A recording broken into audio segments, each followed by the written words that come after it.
Hi, everyone. Thank you so much for attending the podcast. Today, I have a very special guest, Yu Zhou Lee.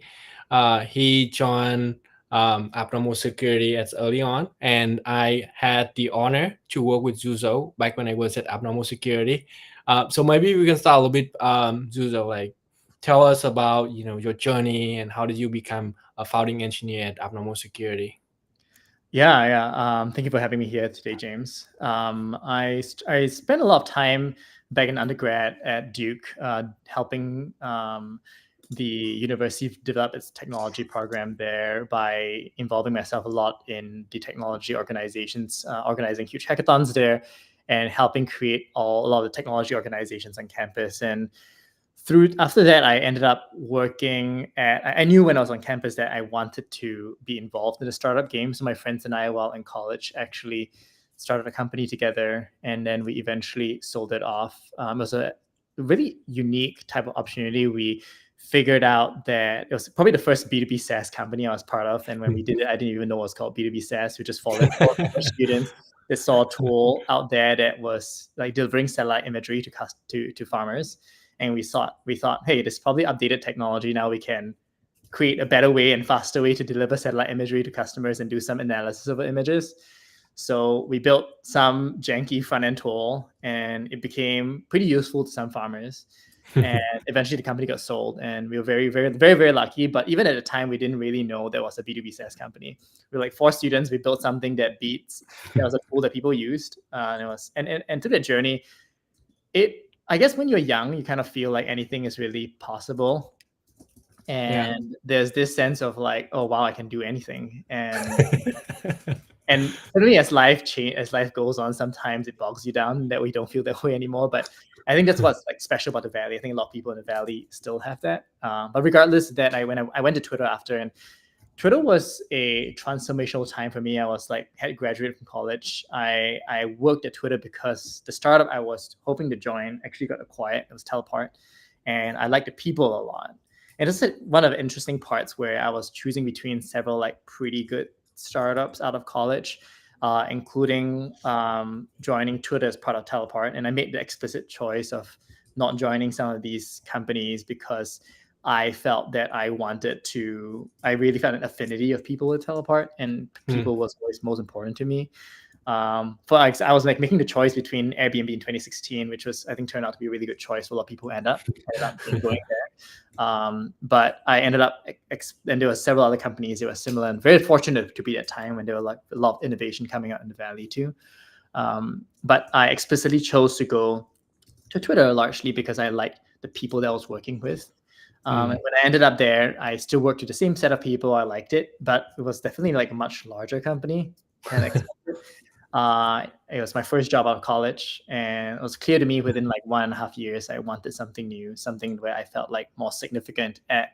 That I felt. I also am a kind of a go big or go home type of person. I wanted to back big and try it, and Okay. I talked to the founders of Abnormal back then, and I said, "Hey, I'm thinking of leaving." And they said, "Hey, wait for us. We're going to start a company." And so this is how I ended up at Abnormals.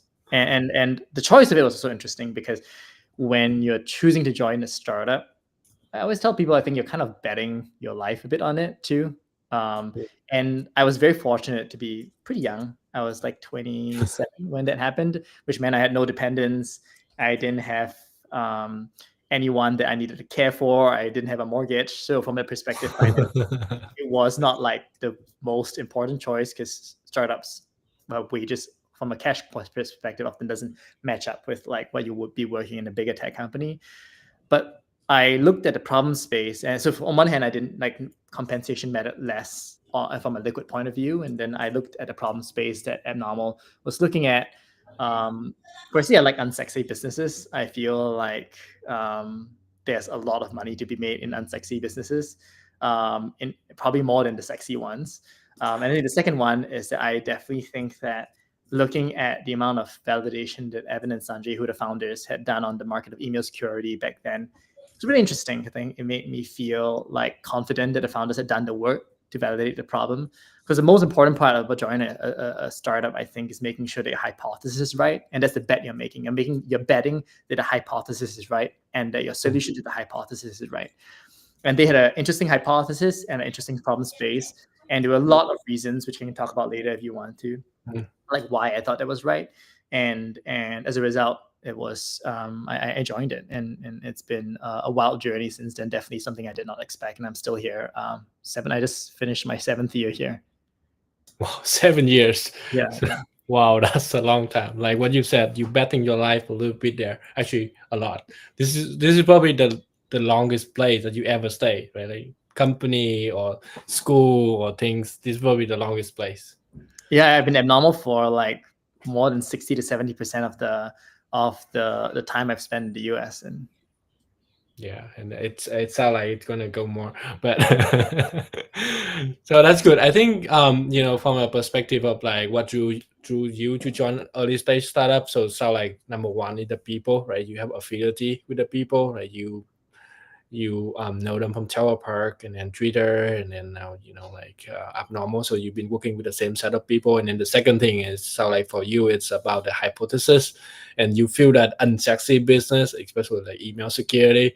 I think at the time was like proof point was probably dominant and probably like, wow, it's unsexy, but like maybe that's the place that did most innovations, and that probably what drew you to like an early stage startup. But beside that, you have this expectation when you come and work for an early stage startup, and when you actually work at one, like at abnormal security where it's like super early, what is this one thing about being founding engineer that completely surprised you? You work at a Twitter, which is a much bigger one, and then you kind of like a little bit with Tower Park, but yeah. yeah, I mean, given that I had already been at a 4-person startup with my friends, I think I wasn't surprised by too many things. I think that there's few things that surprised. I don't think there's just one. I think that you kind of have to like and this is what is true for every single founder I'm sure out there, and like every person at a small company, you kind of need some suspension of reality. You kind of to kind of really believe in your vision, and also believe that things are going to work out, because at some level, like, you're working against the grain, right? Like, if you're starting something from scratch, you kind of a David Goliath situation. You also don't really know. There's not enough evidence in the world out there that something's actually working. If you're betting on a new market, and I'm sure Opsin is, you're like, I have a hypothesis that this is a new market, right? You're trying to figure out, like, is this truly a new market? And if it is, it's going to be a magical bet, right? And because it means that your first entry to the space, for example, like Wiz, I think it was a new space. They came in early and they decided, and then they dominated that space, right? So that a lot of these things, I think, are like, you kind of really have to have a sense of like disbelief, like kind of lie to yourself in a way, because in some level they're not really lies. You just have to, like, there's a lot of people that'll be like, hey, what about this, what about that? But I have this whole thing about, like, regardless of whether it's real or not, or any of these challenges are real or not, or like whether your hypothesis is true or not, as with most things in life, the best way to do something is to do something. I think I learned it from like one of the quote, the taglines of one of the senior people at Teleport I met back then. His tagline was like, the best way to do it is to do it. And I think it's true for both things in life, but also in startups. You never really know when something's going to work until you actually do it. You have to test a hypothesis with people. And most of the time with most companies, people like have a lot of latent problems that they are too busy about, that they don't talk about. But once you bring it up and it's a pain point for them, they'll really latch onto it and talk with you about it. And that's when, like, the problem space, the thing to you latch onto it and say, hey, there's something that's worth me building. I mean, there's a lot of normal things you think about, of like the day-to-day life is just different. At a large company as a Twitter, any resource you want, you can use like Aurora, Mesos, or some of these like frameworks that like launches an EC2 instance. You can launch a server really easily. We were back to like AWS dashboards, trying to like configure these things and like reading around like how to connect these things to each other, because a lot of us were like ML background. We weren't as much of infrastructure engineers. You have to do everything yourself. You get your hands dirty from front end to back end code. There really isn't a real job description as a software engineer, especially at such a small stage, right? But part of it is you're betting your life on it. You kind of have to do the work to get there. And like, you learn a whole range of skills. You're like, for a lot of engineers, you're not just a software engineer. You sometimes you jump on sales calls, you talk to people. But I'd say like, I feel like the nice thing about that is that since you're such a small company too, at that stage, like, your stakes feel a lot less real. People's expectations of you are much lower, right? Like now I'm on sales calls or like calls with like large deals that we're part of, or engage with customers where they talk about our product. The stakes feel much higher because we're now more established. There's a lot more expectation for the product. So I think the nice part is that while it's a small stage, like there's a lot more things to do. A lot of things that you do are like very like it's high cost to not do it because the risk is low. People don't expect you to the expectations are just much lower, right? So like you should just try things and do it. And also I think that there is a lot of like you want to be the one raising your hand and doing things for the company. I like one of my close friends that I got out of the company, Nicole. She did a lot of work early on to create a culture in the company. She like designed a new office space, bought the help get a budget for it, made it nice for everyone, and that really uplifted the entire culture of the team, right? And I think that those are things that you would probably be doing. And she was definitely not part of her job scope. So I think I think outside of that, like the key part, I think one of the key parts that you learn at the early stage is that product market fit is something that you'll just learn very quickly. If you have a product market fit, like the market will, a good team can never beat a bad market, but a bad team can flourish in a good market because the market is you're going to be. I was joking with some of my friends of like you get a bunch of engineering managers like gives you feedback, but nothing gives you feedback as harsh as what the market does because you're objective. They'll tell you whether what you're working is right or not. And like in most, especially if you're working like the Gen AI space now, there's like so many people working into it. It's pretty exciting, but for the right applications of the work of it, when you hit the right hypothesis, I'm sure that it resonates with people. The market will just say, "I want this. I'll pay for it." Yeah, it sounds like you go way beyond the scope of a software engineer, right? Like you gave the example of Nicole decorating the office, make it look nice for everybody, and that's just influence the culture. So no, it's not her job scope. And even your example about like getting on a sale call, which is not expected as an engineer. So I think that those are like really good point, right? I think like what you said, like you are somewhat of a founder yourself, right? I think it's in the name, like founding engineer itself, right? Like you have to figure all these things out. um so could you walk us through like what's the typical week look like? And I guess it vary, right? Like early stage, and then a year or two the company grow, and then your week changes, and maybe just give people an idea about like what a hyperscale, hyper growth startup look like how your week kind of changes from stages to stages. Yeah. So just some contextual, when we first started Abnormal, we were about 7 people, and now we are about 1,000 plus people now, with a lot more, like 3,000 plus customers, and a lot more things to deal with. Larger organization. Wow. When I think one of the important parts of working at a startup, especially early on, is to never lose the forest for the trees. It's very easy when you're at a startup and you're like fighting fires every day that you end up at the same place a year later on with the same product and the same problems because you're just fighting the fires everywhere without stepping back and saying these are the big movers we need to do. So we did this framework called OATS very early on, which is like objectives at the start of the week. It stands for objective, actions, time, and scheduling, which is at the start of every week when we're like 10 people, we would just say for each person, go around the room, what are your biggest objectives you need to move this week? It could be, I want to make at least 3 sales meetings for the next week. Or it could be, it's very small because you're working on each week. I need to get my UI for this done. Or there's like 1 or 2 really specific things you need to get to move the needle for the business.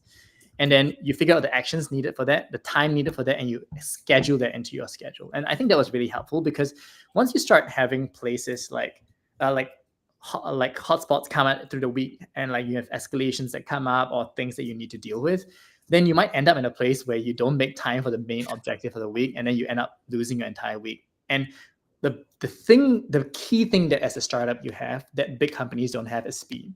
Big companies have longer planning cycles. There's a lot of like policy that has to happen. And I would say like the thing that every startup has to capitalize on is the ability to move faster than a bigger guy. And so if you're losing a week, it's a lot. It's very costly for you in a startup. And so the most important thing I would suggest for a lot of people, at least early on, is making sure that your schedule and time's actually achieving the objectives you set out for the quarter or for the week. And I think that time still changes as the company grows. We stopped looking from weeks, we started looking at monthly planning, and we started doing quarterly planning, obviously, because we're a bigger company now. We need a lot more coordination. But at such a small size, you really should be planning week and week, and you should be hitting like 90% of your goals, because there's no reason why you shouldn't, because there's a lot, the amount of the complexity of the business is a lot lower. There's a lot more focused goals that you have. Now, obviously, as things went on, we started moving to monthly planning and like quarterly planning. There's a lot less, there's like a lot more generic now of how like Abnormal runs things. I think it's still, we're pretty disciplined in how we run things. We have a very structured planning process, a very collaborative. Certainly not, we are, given that we are a much larger company with a lot more places and products to coordinate, engineering resources to coordinate. We don't do like a weekly planning anymore, and we should not, because it's not right for the stage of a company. But as the interesting thing to me, as our company scaled, particularly in the first, and no longer in this case, because we are there's a lot more stability where we are at now. We have created a system for the scale that we are at, that lasts a lot more. For example, as customers come on board, our system now scales a lot more effectively in terms of processing messages, in terms of detecting them at the rates we need them to. But you can imagine, as our company scaled out, like it felt really like every month or every 2 months, our processes were changing to handle the growth of the company. Granted, of course, it was very lucky. We went from our revenues like 3 or 4x every single like few months in terms of from statistical point of view. Don't quote me on that, but generally it felt like our company was growing a lot in size and a lot in terms of volume of customers that we were getting. And as a result, our processes need to be fitted to that. And at that stage, you don't want to over platformize, you don't want to over plan. So we will plan and then get them in, and maybe like 3 months, like our infrastructure expired, or our processes just didn't fit anymore. So it felt like at first like maybe it was stable for a while. Then once we hit some form of momentum, well, things kept changing every 2 to 3 months. And I think the most important thing that you have, the name of the game at that point in time, when you are like really growing really fast, until you create the right systems that last you through a longer amount of time, it will feel like pretty stressful. Because I was definitely very stressed like in our year 3 and year 4 of the business, because I both had to change how I operated, because I knew a lot of the context, and we had a lot more people hired and to work with them and like grow them and bring them into the business. At the same time, our systems had to change a lot. Our processes had to change a lot. Our processes were like maybe meant to operate a business for like really 100 customers, but then we were expecting to be 500 customers in like 3 months or 5 months, right? And that is just not tenable. So we have to go back to your drawing board. How do we plan again? Like there's a bunch of these things that kept changing. And obviously, I think now we have a lot more muscle around a lot of these planning cycles, of like we have a lot better data of like what we expect our customers to look like, who's coming in. It's a lot better, more organized. But I can tell you, and I don't think you should expect that at an early stage. I think you should expect like a lot of chaos, a lot of velocity, and like organized chaos is the name of the game, right? Because if your company is not moving fast, and you're I don't want to generalize, but most of the time, if your company is not moving fast, you should be concerned about it, because like you're betting your life and your financial well-being on like this startup in a way, right? If you're hungry, if your founders or companies doesn't feel hungry, doesn't feel like they want to move fast, doesn't feel like they want to accomplish things, then it's kind of a dangerous game to be in. Obviously, there's other startups that pan out really well with very different types of cultures, but generally I have my experience of this is that like velocity is the name of the game early on, and you really have to lean into that, because that's the biggest thing when a company engages you to build something for them. I'm talking mainly about B2B SaaS in general. If company like engages you to build something, why would they choose you as a startup over the larger company? It's because you're more receptive to feedback, you move faster, and they have a direct line of communication to you. And that sort of excitement and relationship really that you have with these new customers really got to reflect your competitive edge that you have over the large companies. If not, there's no reason why they would choose you. They're making a bet on you, and you got to live up to your end of the bargain. Yeah, I think that is a lot to unpack there from what you just said. You basically some 4 or 5 years of experiences that you went through. So that's amazing. So I think you talk a lot about company wise changes and how you kind of evolve along the way. So the other thing is from the technical standpoint, the problem that you solve at early stage versus like later stage, like how does that change over those years? Like problems in terms of like the company problems that we solved on the day to day, or like what I type of mean problem? I mean the technical problems, right? Like initially, maybe like you just some sort of like, okay, there I have like 10 customers, I just take care of these 10, and now I have like 100 customers, and like different scaling problem, different problem that you have to face and things. So, just want to understand more like how, as an engineer, you evolve around, kind of like grow up in terms not just about like dealing with different problems, but also like from a technical knowledge and know how to Yeah, do it. yeah, yeah, yeah. So I think my profile of an engineer, I'm the type of engineer, like I feel like everything I did, I learned on the job. So abnormal now, I help train models. I figure out how like figuring out how to build like specific like security products. I learn how all the systems work together. And I wouldn't consider myself like a like very strong infrastructure engineer. I feel like I'm like very kind of a jack of all trades. But what I trust in myself a lot is my product sense. I feel like I know what it's like to build a product that works for people, and I know how to bring a team together to build it. And obviously, I think it's something that is something I feel like I have inside of me, and that I do really well is bring people together to achieve a goal together and make them really excited about something, um, which I think is really important overall. Uh, I can attest to that. yeah, and I think that the for example, like early on, like just talking about how we're an email security and detection engine. When we first started, like our models that we trained were pretty basic. So I think on one dimension, we had to create systems that were evolving with attacks over time. So there's things that we had to learn and change about learning how to build like machine learning systems that last, what systems work well, what systems don't work well, what models work well. And over time we made a lot of mistakes. There's things we mistakes around like how we made how the modeling choices we did, as well as the data accessibility that we had. How do we democratize data across the team that allow machine learning engineers to train a lot? So there's a bunch of these which are technical knowledge that you have. Then there's that they increase, and then there's some about architectural changes that you make. And these are like very slightly different from technical challenges, because technical challenges are like in-depth things. Architectural things are how do you piece things together such that the team, because when you grow from like a 5% team to a 30% team to a 60% team, you got to really think about like how do you make sure that everyone can make decisions that are better over time, and that they're able to make these decisions and they can also work independently. So there's Mhm. things you want to think about are like that from an architectural point of view is like how do you make data accessible to everyone such that everyone can train a model if they need it in your team of ML engineers. And that is especially for some of data, we made some early choices that made it harder for people to access some data, and over time we needed to make a bunch of these changes such that our entire ML team can access the data instead of just 3 or 4 people who knew like how to read a specific Spark data frame, right? I think there's another part of like how do we create the system that allows for human input, that allows human input to be significant. So there's things I had to work with around like how do I build the right signals and systems that flow into our system, and then how do they affect it. So there's a bunch of these things of like organizing people into systems that I also had to learn. And a big part of it was also like figuring out how to organize teams and structure teams such that we can achieve the goal that we have. I also in the last year spent a lot of time with the customers, talking with them, and I spent probably like 40-50% of my year talking to customers, learning about their Wow. problems, figuring out like what we wanted to do. And it was pulling a muscle that I traditionally obviously wasn't very good at, because I spent a lot of my time with my internal engineers, right? And so like I would say the name of the game as both as a startup engineer in general is I'm pretty much a generalist. I feel like I can communicate things pretty well overall. I translate the problems that we have, and then I figure out what architecture should look like and work with my team. So one of the latest things that in my mind that we've been thinking of at Normal is how do we enable the team to make better decisions independently? Because you can Mm. imagine that a lot of our software engineers might not have the domain knowledge of cybersecurity. In fact, that's our edge in the business. We came in with a new perspective and we built something new, behavioral detection engineering, behavioral machine learning, and it's worked really well for us, right? Mm. But you can imagine there's some angle we want everyone to have some understanding of like threat intelligence, etc.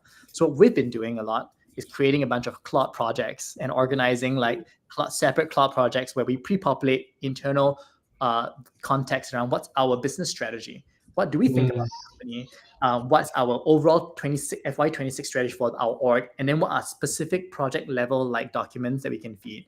And then for each of my teams, they work within each of these Claude contexts and ask questions, talk to it, and discuss ideas. It's really good for it. And obviously, I think Gen AI sometimes over agrees with your ideas. You've got to be really perceptive. But it gives you 20, 30% of ideas, like things that you probably wouldn't have thought about, especially if you didn't have a lot of the cybersecurity context or if you're a new engineer. And so the workflow we have is that for each of these teams that we have, they will have their own Claude projects, and then they contribute to it over time because the value is so immediate. So you could do it in like OpenAI or any of the other tools. We've circled around Claude for now because it provides a lot of good context for us to a good interface for us to work with, and it's we've had a lot of value out there making, and that's I think what I've also learned over time. And I'd say just generally my job scope has changed a lot from coding. Nowadays I do sometimes do trainer models. I was training a bunch last week. But most of the time is mainly like architectural, or like how do I enable the team to do more with the resources that we have, and how do I grow my people around me? Because our company now, I believe in a company that can grow its people, invest in its people, and help them grow their careers, right? So there's a bunch of the breadth of work I do now is just very, very different from what I did early on. Because early on is let's just win this customer. So now you can see the journey from that to where I am now is like quite big. That's interesting. Yeah. And then it sounds like you're adapting really well as the company grows. It's very hard. It looks, I think retrospectively, it looks like easy. And I think now, because I'm just used to change, it's a lot better. I will say that early on, like there were times in which I felt so stressed. Like I would call some of our friends that were with us early, and we were just talking about like how stressed we were and how change is very hard. Like a lot of, especially when you grow older, change is even harder, right? One of the things you talk about, like what it takes to be a founding engineer, you got to have a sense of expecting change and a bit of like inviting it. Because if you don't even invite it, then it's actually hard to be at an early startup, right? Because you kind of have to expect it, and also like even when it happens and you feel annoyed by it, you got to, because the fact that you initially already are inviting to the energy, you take it pretty okay, right? Like at every part of the startup, you got to grow. Yeah, it's all about expectation, right? Like if you kind of inviting it, thinking that hey, changes are gonna happen, I'm prepared for it, and you will feel maybe a little bit less surprised when it happened to you. So we talk a lot about like how to adapt changes, and I think it sounds like a fun job. At least from the perspective that I heard from you. So what are some of the difficult parts that have you seen? Like what's the dark side of the being a founding engineer? Like we don't want to paint it rosy picture of like, hey, it's awesome. Yeah. I mean, when I talk about these things, I don't even look at it and saying it's a rosy picture, because all of it is coupled with a lot of like discussions with people, strife, and like a lot of like challenge and a lot of stress internally too, because I think that it's a journey that I willingly took on, right? So I think part of it is you got to be willing to take it on, and there are times in which I definitely felt like giving up. Like transparent, I was very grateful that Abnormal allowed me to take a sabbatical on my 5th year, so I took a 3-month break, which is really nice. But I will say that like maybe the first thing is change was very hard for me, and I don't think it wasn't easier for everyone else either. I think that the rate of change was just so fast that sometimes you would feel like you're failing. Like you made a change, it was successful for 1 week, and then like into the 2 weeks after, we're like, holy shit, the problem has changed. We need to do something different. And that happens to you 4 times. You definitely feel like, am I doing the right thing? There's so many times in which I was like, am I doing the right thing? You start questioning yourself.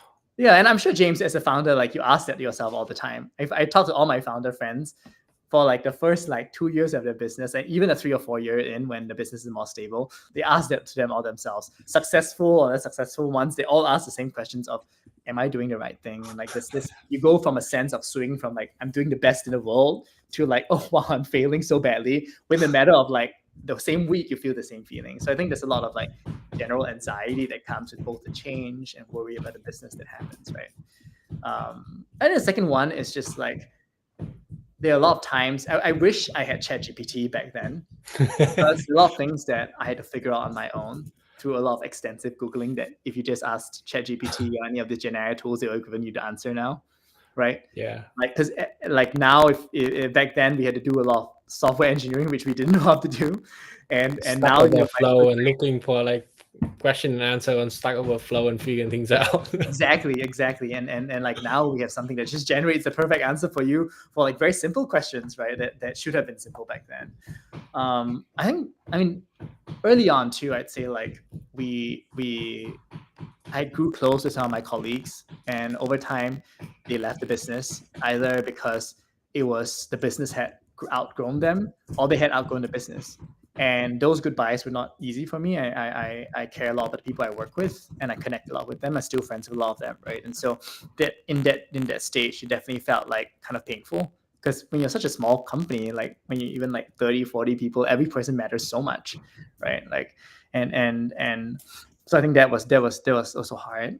And I think the other part about it was there were certainly parts of the years where we were like wondering, hey, are we doing the right thing? Are we making the right bets? And I think for Abnormal, we were pretty lucky where most of the journey was pretty smooth. But there were certainly times in which it was very, very worrisome and like very stressful of like, hey, there's this company that really wants this thing. We're not sure if we can ship it on time. But that's not Abnormal. I think for all means and purposes, I've been very lucky at Abnormal. But I will say that like the journey is certainly not easy at all. You have to like push yourself to grow. There are a lot of times I thought about leaving.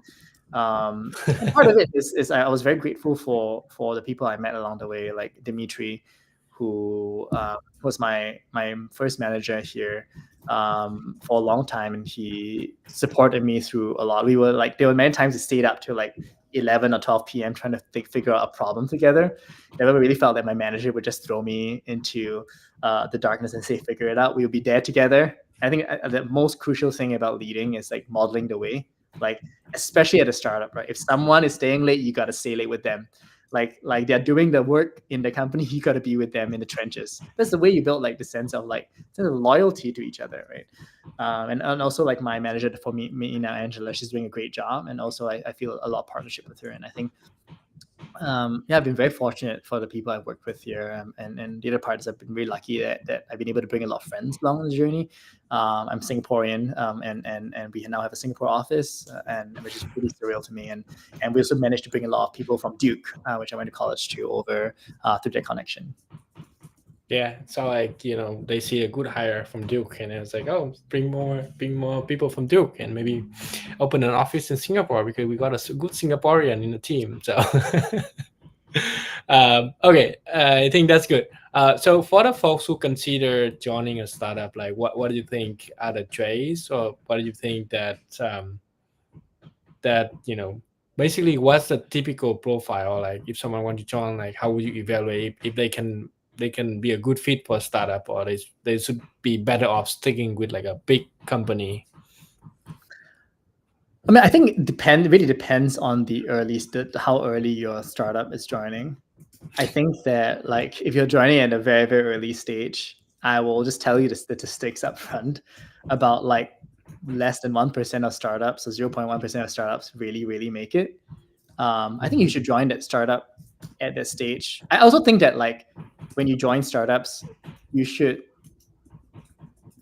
join it based on a few factors, because there's a way to increase the chances of not being in it 0.1% more easily than others. I think like you want to check the market. The market's very important. If the J&I market's great now, and I think it's going to grow, so anything around that is helpful. So make sure that the hypothesis makes sense. There's some transformational shift that causes people to move into this market. Like it's as if the way I describe it is like the wave. It's like you're standing in the sea, and there's a wave just crashing on your back, and you're just moving forward. And that you need to feel the market in that way. That is really, that's a huge conviction, right? There's like the market is growing. There's nothing stopping it. It's going to come. And then the second one is obviously the team, making sure you trust it. And the third one, I think, is where it comes in of like you need to feel ready for it. So what that means is that you have to work probably like more than your non-typical 40-hour work week. Like I don't think like working 40 hours is going to be enough most of the time. There's times in which it'll be chiller, but sometimes, at least in the early parts, some weeks you have to work longer, work later. It's just the name of the game. I think everyone has their own belief of what work-life balance is, but most of the time early on in the company, you got to be really up for it. Part of it is that you could have a very standard 40-hour work week some of the times, and some of the times you wouldn't, and you have to accept that that's part of the game, because that's the journey you're signing up for. And the second one is that you got to be really excited about new challenges, doing things outside our job scope. But a lot of people I work with who are successful at startups is that they'll do whatever it takes to push the thing out. It regardless of whether it's a software task or not, do whatever it takes. And I think I still bring that energy to work now. It's going to do whatever it takes to push it out. Because to me, there's no reason why that we're bigger now that we should be different, right? And in fact, like the fact that we're a bigger company now means that we got to do it more because it's a lot more natural friction that comes along the way. But I will say that like this idea of do whatever it takes is really important. And the mindset is very important. And then the third part about it is that I do think that when you join an early stage startup, you should be kind of ready for an adventure of sorts, kind of treat it like an adventure thing. There's no one path that a company will take. And know that your path, if you're making this, is going to be very different if you end up choosing a big tech or non-big tech company. I was obviously very lucky in this outcome here. But also that like my journey, if I had joined, say, any other bigger tech companies, would have been very different. I would have been a very different person at work too, because my experience would have been different. Yeah, I think that's definitely true, right? Like if you join a bigger company, it's probably you climbing the ladders, clocking in 40 hours a week, and maybe once a month you have like some day off, some random day off. Yeah, and I actually don't think there's anything wrong with that. I think a lot of it is just you have your own life to live, and some people's life that is that they want something like a big challenge, right? They want to take it on, and they like accomplishment is a big part of how they feel happiness and meaning in life, and I think that's a great thing. And some people feel like they want a 40-hour work week, and that's a great thing. But I do think that if you're choosing to join a startup, it's making a value statement of who you are as a person and the type of life you're willing to live at this point in life. You can't go to a startup and expect to have 40-hour work weeks for most part. Some startups maybe, but most of the time, I don't expect to be the case. So I think a lot of it is just attitude coming in. I don't think it's a value statement I'm making of like whether one is better than the other, because I do think that like both are very valid ways to live. You just have to choose your lane and decide that that's okay. I think it's going to be hard to join a startup and still expect the 40-hour week. You can't have your cake and eat it. Okay, so yeah. So tell me about this, right? Like you're gonna work maybe 50, 60 hours a week, then there's less than 1% chance that your equity gonna worth something. So you're gonna work very long hours, and then your compensation likely going to be very low. I mean, like even the base salary is not gonna be there, as opposed to like the cash component of it. Of course, if you make it out, you like be abnormal security, then yeah, I mean that worth it. But then that chance, like what you said, less than 1%. So why would someone join a startup again? Like what's the reason for that? Well, firstly, for me, my own reason was I can't speak for others. I am a go big or go home person. I want to leave a mark on my own career. I want to do something great, and it doesn't mean that if you join a big company you aren't doing that. It's just I wanted my view of feeling significant was doing something from start, and that was important to me. And some people might choose that, or some people might not. It's really up to the individual person, right?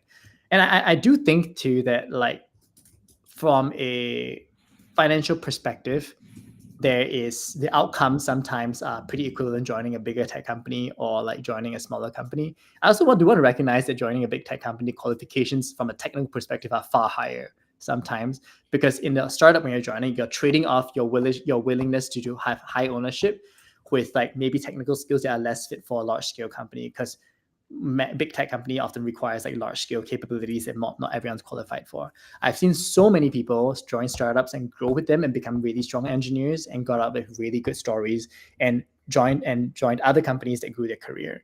And so it doesn't mean like for a lot of people it's an entry point, because I do think that like what startups want is that they want people who can do some level of technical capability as well as high ownership area. And not everyone can join these bigger tech companies that you see. I think startups are much more willing to have take a bet on people because they need to. Like that's the name of the game for startups.